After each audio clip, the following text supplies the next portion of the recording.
നമ്മൾ കുറച്ച് കഷ്ടപ്പെട്ടാലും നമുക്ക് ഹെൽത്തി ആയിട്ടുള്ളൊരു ജ്യൂസ് ഉണ്ടാക്കാൻ വേണ്ടിയിട്ടുള്ള കഷ്ടപ്പാടാണ് ഇട്ടത്. അപ്പോൾ ഇതെന്താണെന്ന് വെച്ചാൽ വാഴക്കൊല വെട്ടിയപ്പോൾ അതിൻ്റെ എണ്ണിത്തണ്ട് മുറിച്ചെടുക്കുകയാണിത്. അപ്പോൾ ഇത് വെച്ചിട്ട് ഞാൻ അടിപൊളി ഒരു ജ്യൂസാണ് ഉണ്ടാക്കുന്നത്. അത് കഴിക്കാനും നല്ല ടേസ്റ്റാണ്, ശരീരത്തിനും നല്ലതാണ് ഈ ചൂടുകാലത്ത്. അപ്പോൾ അതെങ്ങനെ ഉണ്ടാക്കണമെന്ന് കാണണ്ടേ. അപ്പോൾ ഞാനിത് ജ്യൂസ് അടിച്ചിട്ടേ ഞങ്ങൾക്ക് 2 വിരുന്നുകാരുണ്ടായിന്, 2 ഇളച്ചന്മാർ. അവർക്ക് രണ്ടാൾക്കിത് കൊടുത്തപ്പോൾ പറഞ്ഞു, ഒരാൾ പറഞ്ഞു ഷമ്മാമ്, ഒരാൾ പറഞ്ഞു കരിക്ക് എന്നൊക്കെ പറഞ്ഞു കേട്ടോ.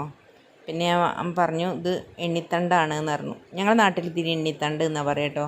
നിങ്ങളുടെ നാട്ടിൽ ഇതിന് എന്താണെന്ന് വെച്ചാൽ കമൻറ്റിലൂടെ അറിയിക്കണേ. അപ്പം ഞാൻ 2 പീസ് എണ്ണിത്തണ്ട് എടുത്തിട്ടുണ്ട്, ഒരു മുറി തേങ്ങ എടുത്തിട്ടുണ്ട്. തേങ്ങ ചേരണ്ടാൻ മടിയായിട്ട് ഞാൻ അത് പൂണ്ടെടുത്തേക്കാണ്. അപ്പം അതിലേക്ക് എണ്ണിത്തണ്ട് ചെറുതായി മുറിച്ചിട്ട് മിക്സിക്ക് ഇടുക. തേങ്ങ അതേപോലെ ചെറിയ കഷ്ണങ്ങളാക്കിയിട്ട് ഇടുക.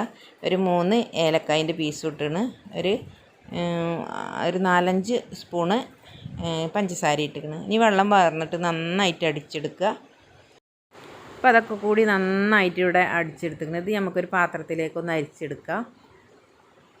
ഇതൊക്കെ നമ്മൾ അറിയാതെ പോകുന്ന റെസിപ്പികളാണ് കേട്ടോ. അത് നമ്മൾ പറമ്പിൽ തന്നെയുള്ള സാധനങ്ങൾ വെച്ചിട്ടാണ്.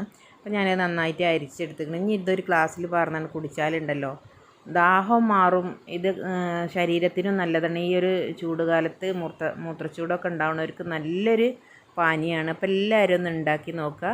അപ്പോൾ ഇൻഷാ അള്ളാ അടുത്തൊരു വീഡിയോയുമായി വീണ്ടും കാണാം. Thank you.